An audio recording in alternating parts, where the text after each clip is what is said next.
नाज़रीन the historians corner में मां आवां जो मेज़बान शकील सुमरो जो प्रोग्राम जे सेगमेंट में एक दफ़ो ॿीहर ॿिन क्लासिकल बुक जेके आहिनि बुक्स आहिनि उन्हनि ते असां रिव्यू अॼु पेश कंदासूं।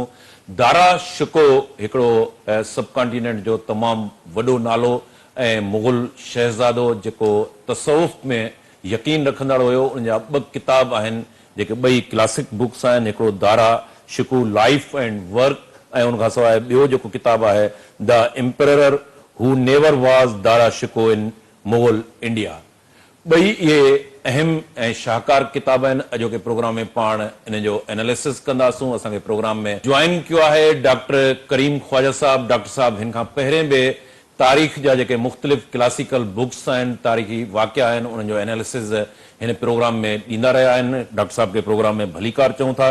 डॉक्टर साहब अॼु प्रोग्राम जे सेगमेंट में पाण ॿ जेके शाहकार किताब आहिनि दारा शिको जे हवाले सां उनजो एनालिसिस करणु वञी रहिया आहियूं। कीअं तव्हां पहिरियों किताब कहिड़ो खणंदा? उनजा चैप्टर केतिरा आहिनि? दारा शिको जी ज़िंदगी, उनजो मक़सदु, उनजो मैसेज कीअं किथां मां शुरू कंदव? सर, ही 1942 जी किताब है, Dara Shikoh life and work. ही जैं लिखी है भिखराम जित हसरत, ही किताब है। इनमें लाइफ एंड वर्क है। ॿी जेका किताब है द एम्परर हु नेवर वॉज दारा शिको इन मुगल इंडिया, सुप्रिया गांधी। ये आज का 10-15 साल पुरानी किताब है। सो ही ॿई किताबनि जो मजमूई तौर ते ज़िक्र कंदुसि सो दैट कि असां इहा चीज़ कवर थी वञे। छाई ॿिन्ही चीज़नि में हिकिड़ी मुशाबत भी आहे। ऐं हाणे दारा शिको तव्हांखे ख़बर आहे त शाहजहान जो पुटु हो ऐं औरंगज़ेब जो भाउ हो। दारा शिको जेको आहे सो 20 मार्च 1615 में पैदा थियो ऐं 30 अगस्त 1659 में इनखे एसिनेट कयो वियो।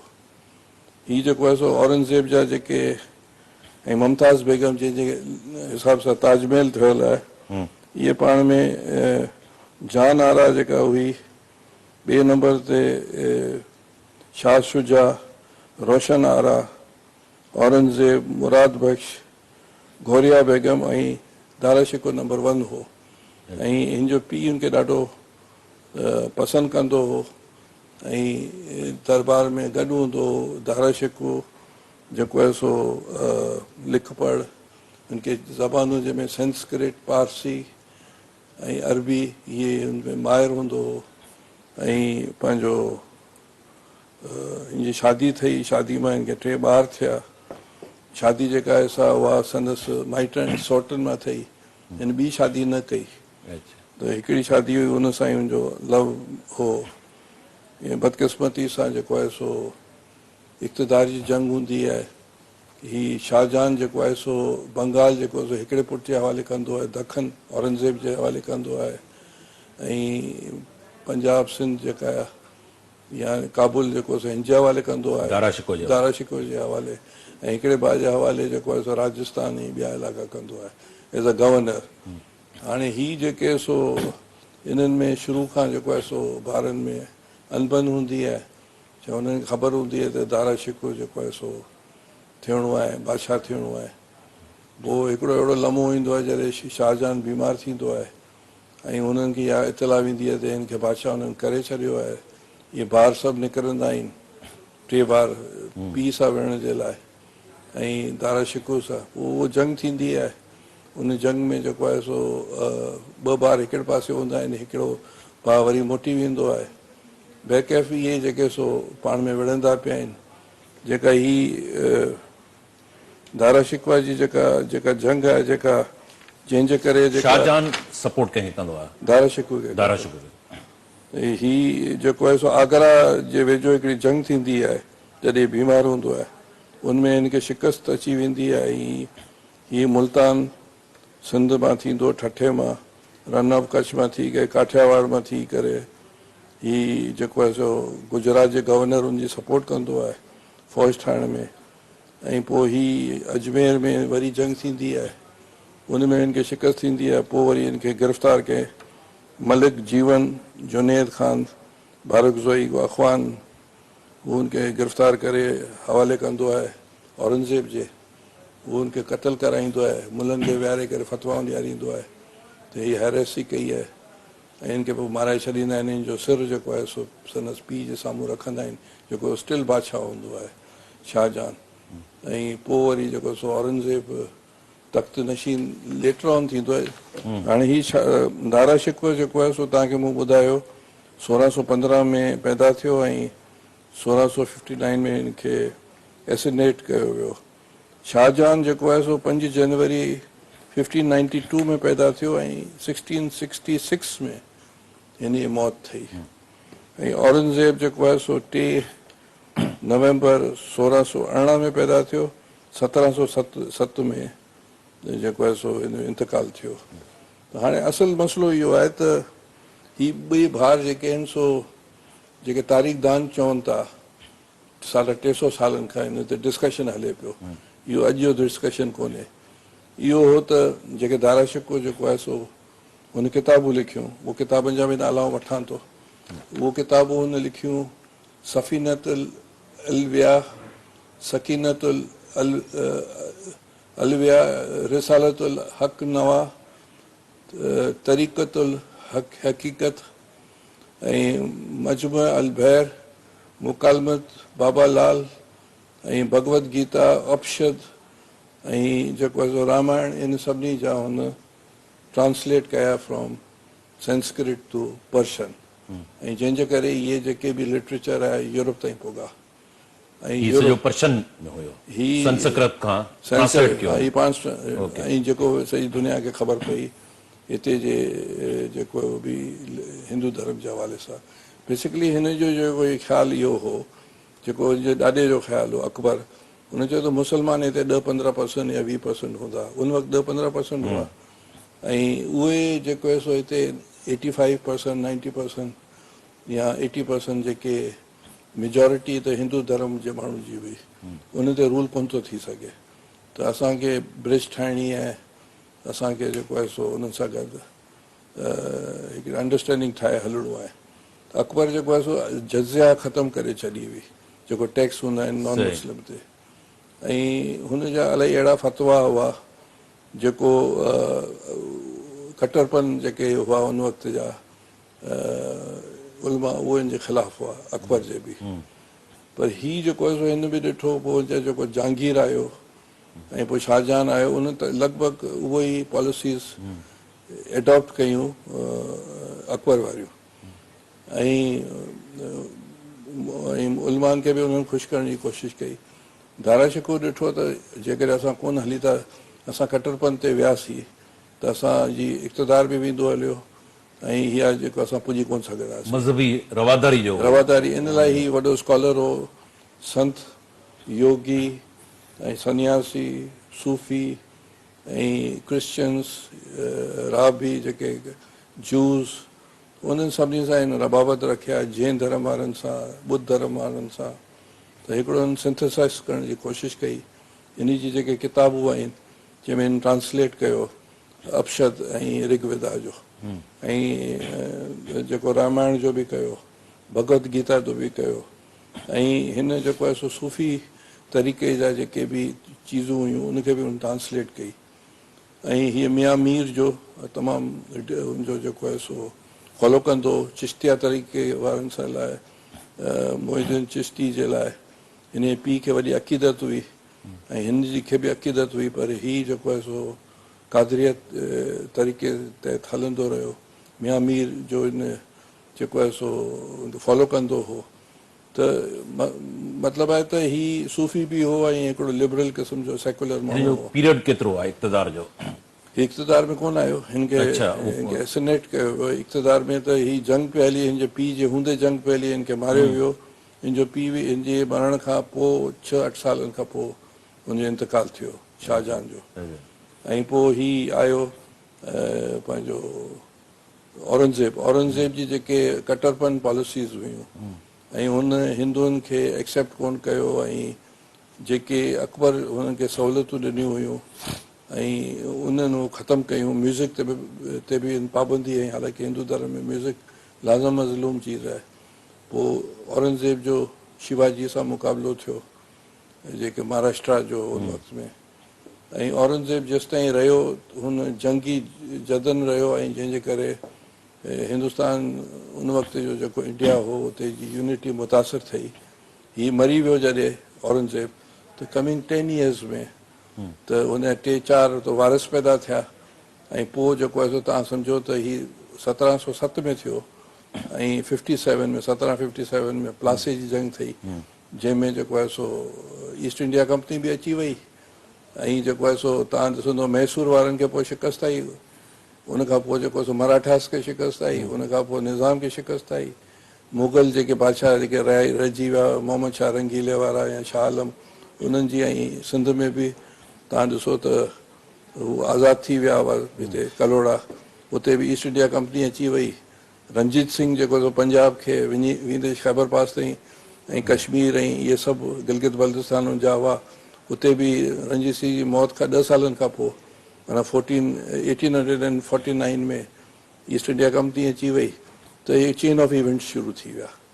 तव्हां हिन खे मिलायो त हुनजी हिन जी कटरपन पॉलिसी आहे। ऐं जेकॾहिं तारीख़दाननि जो ख़्यालु इहो आहे 350 सालनि खां डिवाइडेड आहिनि, त जेकॾहिं हीअ रहिया त मुग़ल सल्तनत जो ज़वाल न थिए हा, ईस्ट इंडिया कंपनी बि पेर खपाए कोन सघिया, यूनिटी बरक़रार रहिया। जॾहिं औरंगज़ेब जे करे हिंदुस्तान या उन वक़्तु इंडिया मुग़लनि खे नुक़सानु थियो, ईस्ट इंडिया कंपनी अची वई, ऐं पोइ हुते बादशाहत इंपीरियल राज। डॉक्टर साहब, जीअं तव्हां ॻाल्हि कई त अकबर जे ई वक़्त खां जेके हुन जूं पॉलिसियूं हुयूं लिबरल, सेक्युलर ऐं मज़हबी हमआहंगी हुई, सभिनी मज़हबनि खे हिकिड़ो स्पेस हुयो, ऐं पोइ उनखे दारा शिको बि फॉलो कयो, ऐं हू हुनजो जेको थाट्स हुया किताबी सूरत में अवां हुनजो ज़िक्र कयो। त अकबर खे उन वक़्तु कहिड़ा फोर्सिस हुया जेके उन वक़्तु अकबर जे ख़िलाफ़ हुया? पोइ अॻिते हली उन फोर्सिस मां जेको आहे औरंगज़ेब जेको आहे उनखे हिकिड़ो स्पेस मिलियो, ऐं पोइ हीउ सॼो जेका मुग़ल एम्पायर आहे उहा डिक्लाइन तरफ़ वधी। ॾिसो, अकबर जे दौर में मुजिदुल फसानी वारा जेके आया, जिन चयो त अहमद सरहदी वारनि खे भई हुन मुखालिफ़त कई हिन जे, उन्हनि चयो त हीउ दीन इलाही को नओं मज़हब थो ठाहे, पर उहो दीन इलाही हुन अंडरस्टैंडिंग पे पैदा कई जेके किताबूं लिखनि थियूं। मज़हब त ऑलरेडी हिते एस्टेब्लिश इस्लाम बि हो, ऐं हिंदू धर्म बि हो, बुद्ध मत बि हुई, जैन धर्म बि हो, ऐं ॿिया जेके बि रिलीजन हुआ, उनखे उन वक़्तु ख़तमु नथो करे सघे। हिन ब्रिजिस छा जो हिते मुस्लमान 15 या 20% खां 15% हुआ या 20% हुआ, 80% उहे हुआ, उहो कन्वर्ट त कोन थी सघिया। जी ईरान जेको आहे सो सॼो जेको आहे सो ज़रदश्त हो, ऐं उहो इस्लाम में कन्वर्ट थी वियो, या मिस्र जेको थी वियो, जेको उन ज़माने में किप्तीज़ हुआ या जेका बि रिलीजन हुआ उहो सभु इस्लाम में थी वियो। हिते त कोन थी सघियो, हिते रेज़िस्टेंस ठही। हिननि ॾिठो त जेकॾहिं हिन रेज़िस्टेंस खे असांखे इक़्तिदार में रहणो आहे त असांखे ठही करे हलणो पवंदो, न त असां तरक़ी। तव्हांखे ख़बर आहे त अकबर जॾहिं हो या औरंगज़ेब ताईं या उन खां पहिरीं ताईं, औरंगज़ेब में त हिकिड़ी तरह सां जंगियूं हुयूं विड़ियूं, हुन जज़ियो हुन ख़तमु करे छॾियो औरंगज़ेब। त इंडिया जी जेका मुग़ल इंडिया जी जेका GDP 40% हुई दुनिया जी, ऐं पोइ ईस्ट इंडिया कंपनी आई त पोइ जॾहिं हिते ब्रिटिश राज आयो त हिते GDP 4-5% हुई बची। जॾहिं त उन वक़्तु जॾहिं मुग़लनि जी हुकूमत हुई अकबर ऐं जहांगीर ताईं, त शाहजहान ताईं, त ब्रिटेन जी जेका GDP 3-4% हुई। त हिते जेको सो टेक्सटाइल ऐं ॿियूं चीज़ूं, या हिते जो जेको मसालो आहे सॼी दुनिया में, हीअ ॿियूं चीज़ूं एक्सपोर्ट थींदियूं हुयूं। त चवण जो मतिलबु आहे त अच्छा, शाहजहान जे तरफ़ां औरंगज़ेब जे ख़िलाफ़ उतां रेज़िस्टेंस आई? हू त हुन चाहियो त मुंहिंजो पुटु हीउ थिए, दारा शिकू थिए, मुंहिंजो पुटु थिए, पर हाणे कंट्रोल न करे सघियो। एज जो फैक्टर हुयो, छा मामला हुया हुते? ॾिसो, शाहजहान बीमार थी वियो, ऐं हुन पंहिंजे पुटनि खे लिबर्टी ॾिनी की मुख़्तलिफ़ इलाइक़नि जा गवर्नर कया। हाणे तव्हांखे ॿुधायां त हीअ जेको आहे गवर्नरशिप दारा शिकू जी लाहौर में बि हुई, ऐं पंहिंजो इलाहाबाद में बि हुई, मलवार माना राजस्थान, गुजरात, मुल्तान, काबुल, बिहार, त ही गवर्नर मुख़्तलिफ़ वक़्तनि में पंहिंजो दाराशिको बि रहियो आहे, ठीकु आहे न। पर हाणे छा आहे जो जेका वॉर हुई, जेके बि वॉर्स औरंगज़ेब वधीक विड़ियो या हुनजा भाउ मुराद ऐं या ॿिया जेके आहिनि, त उहो वॉर में एतिरो कोन हो, हुनमें बि ज़रूरु के डिफेक्ट्स हूंदा जंहिंजे करे उहो हारिजी वियो, ऐं जंहिंजे करे पोइ अॻिते हली करे चेन ऑफ इवेंट्स थिया ऐं सल्तनत तहस नहस थी वई। त बेसिकली जेके हिस्टोरियंस चवनि था 350 सालनि खां, हाणे जी ॻाल्हि कान्हे। अबुल कलाम आज़ाद जो बि तव्हां पढ़ंदो 1910 में हुन दारा शिकवा जी फेवर कई आहे कि उहो बहितर हो असांजे लाइ, हालांकि उहो आलम दीन हो, क़ुर जो हुन तफ़सीर बि लिखिया हुआ। इक़बाल जेको असांजी मुखालिफ़त थो करे, चए थो ही पंहिंजो दारा शिकवा सही। दारा शिकवा जो जेको तव्हां किताब जेके मुख़्तलिफ़ आहिनि उनजूं तसनीफ़ूं उनजो ज़िक्र कयो, उनमें उनजा थॉट्स छा हुया, उनजो थॉट्स बेसिकली जेका मैसेज छा हुयो? बेसिकली जेको हिन जो जेको तमामु मजमुए अल बहरीन माना ॿ दरियानि जो संगम, माना ही तशबीह थो ॾिए त जेको माना पाणी, हा बहर, के इस्लाम ऐं हिंदू धर्म में इलाही चीज़ूं मुशाबत थियूं रखनि। माना मोनोथिज़म जी ज़िक्र थो करे कि हिंदू धर्म में ऋग्वेदा में मोनोथिज़म आहे, हिन जो चवण इहो आहे। ऐं इहे जेको आहे सो वरी इहे ॿई दरिया वञी समुंड में किरनि था, ॻाल्हि हिकिड़ी आहे, बेसिकली चीज़ हिकिड़ी आहे। त ही हिन में इहो मैसेज थो ॾिए त जेको आहे सो ही जेके ॿई सिविलाइज़ेशन्स आहिनि, ॿई रिलीजन आहिनि, सिविलाइज़ेशन त न रिलीजन आहे, हिन में इलाही माना मुशाबियत आहे ऐं हिन में को तसाद कान्हे।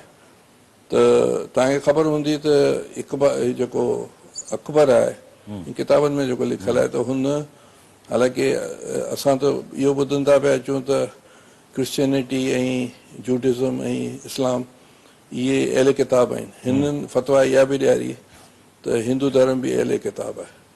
अकबर दौर में मुस्लमान जी फतवा आहे जेको किताबनि में लिखियलु आहे। हाणे उहो केरु अकिरी करे न करे that is some other thing, पर मुंहिंजो फर्ज़ु आहे त इहे सभु चीज़ूं माण्हुनि जे साम्हूं रखनि। इहो किताब में लिखियलु आहे, रेफरेंसिस आहे। त हाणे ही जेको आहे सो मुगल इंडिया खे हिननि चाहियो पियो त गॾु थिए, मगर तारीख़दाननि जो ख़्यालु आहे त औरंगज़ेब जी कटरपन पॉलिसी जे करे इहे जेके आहिनि सो अॻिते डिसइंटीग्रेशन थी वई। ऐं तव्हां ॾिसो त ही जेको आहे अहमद शाह अब्दाली खे बि त मज़हबी उलमा हुआ जेके उन वक़्त जा, उन चयो त तव्हां हिते अचो, चाहे जो मुगलनि जेको सो ठाह कयो इहे शाह आलम ऐं मोहम्मद शाह रंगीले वारनि, हुननि सां मराठास सां या राजपूत सां, हुननि चयो त इहे ग़लति आहे, हुनजो इन्फ्लुएंस वधे थो। पोइ साईं अहमद शाह अब्दाली बि हिते आयो ऐं उन्हनि जी जेका मराठानि सां जंग थी। पर इहे सभु चीज़ूं अगरि ॿी रीत में अगरि ॾिठो वञे त इहे जेके माण्हू आहिनि जिन लिखियो लेटर शाह वलीउल्लाह वारनि, इहे इनडायरेक्टली त अंग्रेज़नि जी सपोर्ट पिया कनि त हिते जेको यूनिटी डिस्ट्रॉय पई थिए, ऐं उहो डिस्ट्रॉय जे करे जेको आहे सो अंग्रेज़ ऐं ईस्ट इंडिया कंपनी मज़बूत थी वई। त इहो बि हिकिड़ी डिबेट ऐं किताबनि में लिखियलु आहे। ईस्ट इंडिया कंपनी जी एंट्री कॾहिं थिए थी? औरंगज़ेब जो दौरु आहे उहो? ॾिसो, ईस्ट इंडिया कंपनी त जहांगीर जे वक़्त में कोशिशि कई, जहांगीर हुनखे इजाज़त ॾिनी त 3 फैक्ट्रीज़ खोलियो, हिकिड़ो बॉम्बे में, हिकिड़ो कलकत्ता में, ॿियो मद्रास में। ऐं पोइ जेको आहे सो उते ईस्ट इंडिया कंपनी खे रॉबर्ट क्लाइव जहिड़ो ऑफिसर मिली वियो ऐं सिराजुद्दौला जी पॉलिसीज़ अहिड़ियूं ठहियूं जंहिंमें संदसी आर्मी चीफ या फ़ौज जा जेके जनरल हुआ या सेठ जगतनाथ जेको पंहिंजो बैंकर हो, चवंदा आहिनि त हिंदुस्तान जो वॾो बैंकर हो जेको कर्ज़ा ॾींदो मुगलनि खे सभिनी खे, उनजी हिन इंसल्ट कई, थपड़ हईं। त हुन वरी आख़िर में जेको आहे सो ईस्ट इंडिया कंपनी क्लाइव जी सपोर्ट करे हिनखे शिकस्त ॾिनी सिराजुद्दौला खे, ऐं पोइ मीर जाफ़र थी वियो जेको हिन जो पंहिंजो माइट हो। पोइ मीर जाफ़र खे मीर सादिक आंदो जेको हुनजो नियाणू हो, त उहो सभु सेठ जगतनाथ पियो करे या ही सभु मिसमैनेज पिया थियनि चीज़ूं। त ईस्ट इंडिया कंपनी त अचणु शुरू थी वई हुई, पर माना ही औरंगज़ेब खां पोइ जेको आहे सो हुनजो जीअं त मुगल कमज़ोर थिया ऐं प्रोविंसिस आज़ाद थिया। इहो चई सघिजे थो त बैड गवर्नेंस, इंटरनल कंस्पायरेसी, या हुनजो जेको अकबर जो हिकिड़ो फ़िक्र हुयो। अकबर जे फ़िक्र में त साईं उहो गॾु पे हलिया न, बिकॉज़ उन त मैनेज कयो त असां 85% हू आहिनि, असां 15% या 20% आहियूं, असांखे मैनेज करे हलणो। पर हुनजे फ़िक्र खे डिसोन कयो औरंगज़ेब कयो ऐं दारा शिको जेको आहे सो। अच्छा डॉक्टर साहब, दारा शिको जे लाइ इहो बि चयो वञे थो त सरमद सां उनजी तमामु घणी रिफ़ाक़त। हाणे सरमद जे बारे में कुझु हा बिल्कुलु आहे, पर इलाही घटि ज़िक्र आहे ॿिन्ही किताबनि में। सरमद जे बारे में जेकर सरमद जेको आहे सो आर्मेनियन जू हो, यहूदी हो, उहो ईरान में पैदा थियो, हू जू हो। पोइ वरी हू पंहिंजो जुस्तजू जी तलाश में हू सिंध में आयो, ठठा में हुनखे हिकिड़ो छोकिरो जेको आहे सो हुन सां लगत थी वई, अभिचंद के अहिड़ो कुझु नालो आहे। पोइ उहो बि स्कॉलर हो। पोइ हुन माइटनि इजाज़त ॾिनी, पोइ ही मुल्तान लाहौर खां थींदो आयो, हिते मियां मीर साहब बि मिलियो ऐं पोइ हिते पुॻो, दिल्ली में पुॻो। दिल्ली में शाहजहान इहे जेको शाहजहान हिन खे घुरायो पंहिंजी दरगाह में, पर हिन जा एतिरी तालुकात कोन हुआ इल्मी तौर ते। हुन ख़त हिकिड़ो लिखियो दारा शिकू हुनखे, भई पंहिंजी मुलाक़ात नथी थिए, त हुन चयो त मुलाक़ात पंहिंजी थी वेंदी इंशाअल्लाह। पर हुन हिकिड़ी प्रिडिक्शन कई हुई त भाउ तूं जेको आहे सो हुक्मरान थींदे। जॾहिं दारा शिकू खे हू एसिनेट कंदो आहे संदसि भाउ, त पोइ वरी हिनखे ॻोल्हे बादशाही मस्जिद जे साम्हूं दिल्ली में हिनखे चवंदो आहे त बाबा हाणे बादशाह त आउं थी वियो आहियां। चई बादशाहियत हिते जी न, पर हुते जी बादशाहियत दारा जी आहे, तुंहिंजी कान्हे। पोइ हुनखे ही क़तल करे छॾींदा आहिनि। ही कपिड़ा कोन पाईंदो आहे, मजज़ूब हूंदो आहे ऐं पंहिंजो बेसिकली हिकिड़ी ॿी ॻाल्हि ॿुधाइणु ज़रूरी आहे त दारा शिकू वहदतुल वजूद खे मञंदड़, पैंथिज़म खे मञंदड़, जेको मंसूर हिलाज रोमी ऐं जेको हिते हिंदू धर्म में पैंथिज़म आहे उनखे उहो मिलाप पियो चाहे। ही जेको सरमद जेको पहिरीं यहूदी हो, पोइ वरी मुसलमान थियो, पोइ क्रिश्चन थियो, पोइ वरी मुसलमान थियो। ऐं पोइ मुसलमान थियो त हुन जो चयो त कपिड़ा कोन पाईंदो हो, पोइ मंज़ूब जेके चयो। पोइ वरी हिनखे जेको औरंगज़ेब माराए छॾींदो आहे, क़तल कराईंदो आहे सरमद खे। ऐं उहो इन करे कराईंदो आहे त हुनखे आहे त ही दारा शिकू जी हर निशानी खे ख़तमु कयूं। त हुनजी मज़ार स्टिल गेट नंबर 2 जेका दिल्ली जी मस्जिद आहे, मुगलिया या जामे मस्जिद जे साम्हूं जी मज़ार आहे स्टिल, ऐं माण्हू वञनि था उते, हिंदू मुसलमान हर को। डॉक्टर साहब, दारा शिकू ऐं सरमद या अकबर दी ग्रेट, उनजो स्कूल ऑफ थॉट्स जेको आहे, उनजे तरफ़ां रेज़िस्टेंस केतिरो थियो औरंगज़ेब जे ख़िलाफ़ उन दौर में? ॾिसो, औरंगज़ेब जे ख़िलाफ़ त रेज़िस्टेंस तव्हां ॾिसो न, हुनजी हयाती में हू सदाईं शिवाजी सां ई लड़ंदो रहियो, साउथ इंडिया खे हू फतेह कंदो रहियो। ऐं हुन जेको आहे सो तमामु कसमपोशी दैट इज़ की हू जेको दिल्ली कोन पुॻो, उते ई हुनजो इंतकाल थी वियो ऐं अरुणाबाद में हुनखे दफ़नाए छॾियो। त हू जेका कटरपन पॉलिसीज़ जे करे इहो थियो ऐं जज़िया हुन ख़तमु करे छॾिया, त हू इकोनॉमिक क्राइसिस में अची वियो मुगल सल्तनत। ऐं आख़िरी चवंदा आहिनि 5-7 साल त शिवाजी खे हिन माराए छॾियो, हुनजी घरवारी हिनखे जेको आहे सो वरी शिकस्तूं ॾिनियूं, तारीख़ी किताबनि में जेको लिखियलु आहे। त जेको हिंदुस्तान में उन वक़्तु जेके दिल्ली सल्तनत बि हुई, उन्हनि जा जनरल्स या मुगलनि जा जनरल्स या हर बादशाह जा जेके जनरल्स आहिनि, उहो मुसलमान बि हूंदा हुआ, हिंदू बि हूंदा हुआ। त हिते जेको बि हुक्मरान रहिया आहिनि, उहो ॿिन्ही खे खणी हलिया आहिनि। हिते मीरनि जी बि ॾिसो न, हिते असां वटि हुक्मरान हुआ, उहो नाउमल सां फिटायूं, जंहिंजे करे आख़िर में हुकूमत वई हली। त हिते तव्हां इहो बि कंपेयर करे सघो था की असांजी मीरनि जी नाअहली जे करे नाउमल वारनि खे उन्हनि जे पीउ सां जेको उन्हनि सलूक कयो, त अॻिते हली करे चेन ऑफ इवेंट्स में हुकूमत वई हली न उन्हनि जी। त चवण जो मतिलबु आहे त जिते मेजॉरिटीज़ आहिनि उते तव्हां ईअं कोन था हुकूमत करे सघो, ज़ोरी कन्वर्जन बि नथी थी सघनि। त इहो मतिलबु आहे त डॉक्टर साहब, दारा शिकू जी जेके तालीमात आहिनि, ज़ाहिर आहे उहो सेक्युलर ऐं वहदतुल वजूद वारे हुन सां तसव्वुफ़ जो जेको सेक्ट आहे उन सां लाॻापियल हुयो। सिंध में असां ॾिसूं त उनजी तालीमात जो केतिरो असरु पियो हिते? ॾिसो न, हू जेको हुते शिकस्त आई ॿिन्ही जंगनि में, उहो आख़िर में सिंध में आयो, या काठियावाड़ वियो या गुजरात वियो, उतां ई हुनखे नफ़री मिली, उतां ई उहो वरी विढ़णु वियो। वरी जेको आहे सो हुनखे शिकस्त सेकेंड टाइम पोइ वरी बि सिंध में आयो। पोइ हुते पोइ काबुल या हिन पासे पे वियो त हुनखे के पठाण जेको आहे सो जंहिं ते हिन थोरा कया हुआ, दारा शिकोह ऐं शाहजहान, हिते केरु रूलिंग केरु हुया उन वक़्तु? कलोड़ा हुया, टालपुर हुया? उन वक़्तु जेको आहे सो इहो अरगुन ऐं तुर्खाननि जी इन्फ्लुएंसिस हुआ। तॾहिं कैपिटल ही ठठो ई हुयो। ठठो अरगुन तुर्खान हुआ। छा जो हीउ लिखियलु आहे त सिंध में आयो ऐं हुनखे हिन अरेस्ट कयो। नालो बि लिखियलु आहे मलिक जीवण, जुनेद खान, फारूक ज़ईद एंड अखवान चीफमैन। त हाणे हिते त अरगुन तुर्खान हुआ, माना इहे ई माण्हू हुआ। या हिते थियो आहे या अफगानिस्तान में थियो आहे। अफगानिस्तान उन ज़माने कोन्हे, पार्ट ऑफ सब कॉन्टिनेंट हो। हुनखे ॿधी करे औरंगज़ेब जे हवाले कंदा आहिनि। पोइ हुनखे जेको आहे सो हाथी में विहारे करे ऐं हुनखे सॼे दिल्ली में हुनखे घुमाईंदा आहिनि। ऐं माण्हू जेको आहे सो उते सख़्तु इहो पॉपुलर हो, दारा शिकोह, माण्हू रोअंदा आहिनि। ऐं पोइ जेको आहे सो हिन ते ट्रायल हलंदो आहे, ब्लेसमी या अहिड़ो केस हणंदा आहिनि एपोस्टेसी जो, ऐं हू चवंदो जेको प्रूफ करे कोन सघंदा आहिनि, पोइ जो हिनखे जेको आहे सो सर कलम कंदा आहिनि। सर कलम करे वरी हुनजो सिर कटे करे संदसि पीउ जे साम्हूं खणी वेंदा आहिनि। हिनखे जेको धड़ आहे उहो हुमायूं जी जेका आहे सो मकबरे में दफ़नायो वेंदो आहे। सिर जेको आहे सो ताजमहल वारे एरिया में दफ़नाईंदा आहिनि। सो बहरहाल इहा आहे हुनजी तदफीन किथे थी? ईअं ई विरहायल हुई बसि तदफीन? जेको धड़ जेको आहे सो हुमायूं जी औलाद केतिरी दारा शिकोह जी? 2 पुट हिकिड़ी धीउ। अच्छा। जेको हिकिड़ो पुटु बाद में उन्हनि जो रोल कीअं रहियो? हिकिड़ो जेको आख़िरी पुटु हो सिपियर शिको, इन जी जेका शादी वरी औरंगज़ेब पंहिंजी धीउ सां कई। अच्छा। ऐं वरी हिन जी जेका डॉटर हुई उन सां बि औरंगज़ेब जेके पुटु शादी कई, समथिंग लाइक दैट, अहिड़े नमूने।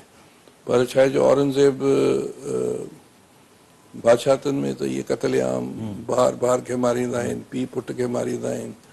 त इहे त हिकिड़ी नई ॻाल्हि कान्हे, पर उन सां को सरोकार कान्हे। पर हिन अमल जे करे मुग़लनि पंहिंजी हुकूमत विञाई ऐं ईस्ट इंडिया कंपनी अची वई, जेका पोइ बर सगीर में 200-250 साल ताईं हुननि जी हुकूमत हुई। हिननि जो फाइनेंशियल वीक थी विया ऐं पोइ जेके बि कॉन्सिक्वेंसिस तव्हां अञा ताईं ॾिसो पिया। महिरबानी डॉक्टर करीम ख्वाजा साहब।